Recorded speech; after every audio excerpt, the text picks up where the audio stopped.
गांव हरियालीपुर में उस दिन बड़ा हंगामा मचा हुआ था। वजह थी गांव के मेले में पंडित जी की पोल खुल जाना। पंडित जी कहते तो थे कि वे शास्त्रों के महासागर हैं, लेकिन असलियत ये थी कि उनकी आधी पूजा भी गूगल बाबा से याद की हुई थी। गांव वाले धीरे धीरे सब समझने लगे थे।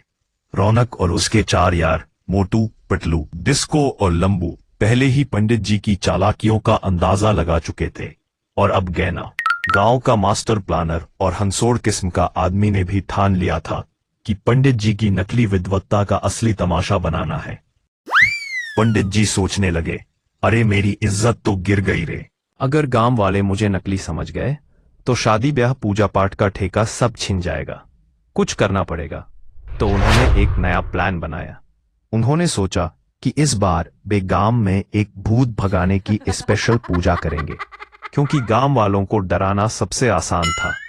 पंडित जी बोले, देखो भाइयों, इस मेले में मैंने सुना है कि पीपल के पेड़ पर भूत रहता है। उसको भगाने के लिए बस मैं ही सही मंत्र जानता हूं। कल रात 9 बजे सबको बुलाओ, मैं भूत को गायब करके दिखाऊंगा। गांव वाले डर गए। मोटू तो पहले ही गोलगप्पे खाते खाते बोला, रौनक भाई मैं तो डर गया, अगर भूत सच में निकल आया तो। पतलू बोला, अरे मोटू तू भूत से क्या डरेगा, तेरी तोन देखकर तो भूत ही भाग जाएगा। सब हंस पड़े।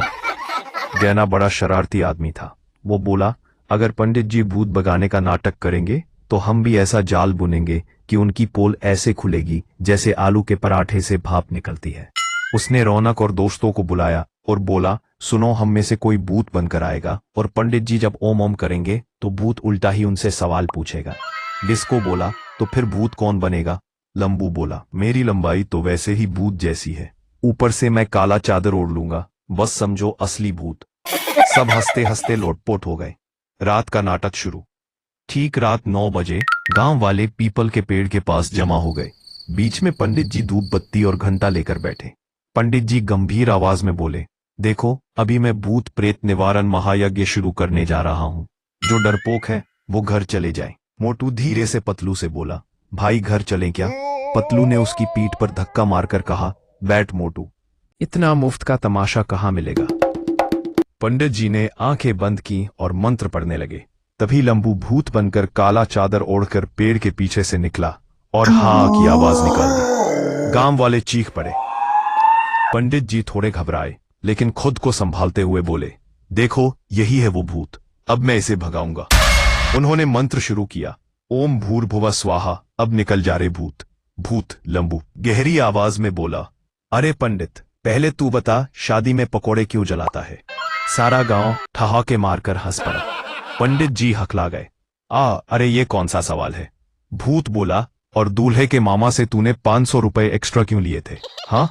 गांव वाले बोले, अरे ये भूत तो पंडित जी का हिसाब किताब भी जानता है। पंडित जी पसीना पसीना हो गए। इसी बीच गैना ने अपना अगला प्लान खेला। उसने बच्चों को कहा कि वे पीछे से ढोल नगाड़ा बजाए। जैसे ही ढोल बजा, भूत लंबू नाचने लगा। भूतवा डांस।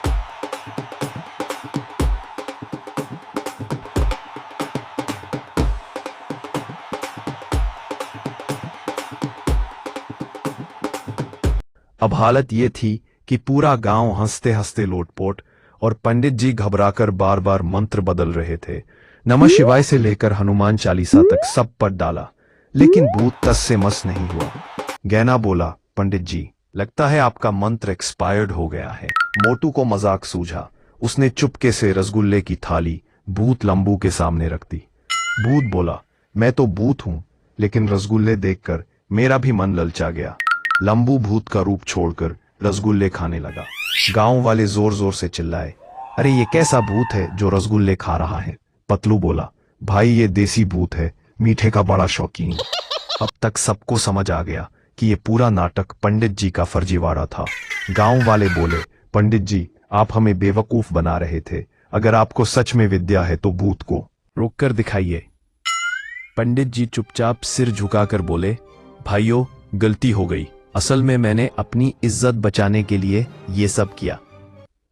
गांव वाले बोले, अब से अगर पूजा पाठ करना है तो सच्चाई से करना, वरना गैना और उसके दोस्त फिर भूत बनकर आ जाएंगे। गैना ने पंडित जी से कहा, देखो, गांव हंस हंस कर पागल हो गया। अब तुम भी शर्म छोड़ो और खुद मान लो कि हंसी सबसे बड़ा मंत्र है। पंडित जी ने भी हार मानकर ढोल पकड़ लिया और गांव के साथ नाचने लगे। लंबू फिर से भूत बन गया और सब मिलकर ढोल की थाप पर भूतिया भांगड़ा करने लगे। मोटू पतलू चिल्ला रहे थे, जीवन का असली मजा रसगुल्ले और भूतिया डांस में है। गांव वाले हंसते हंसते बोल पड़े, सही कहा, ऐसा मेले का मजा पहले कभी नहीं आया।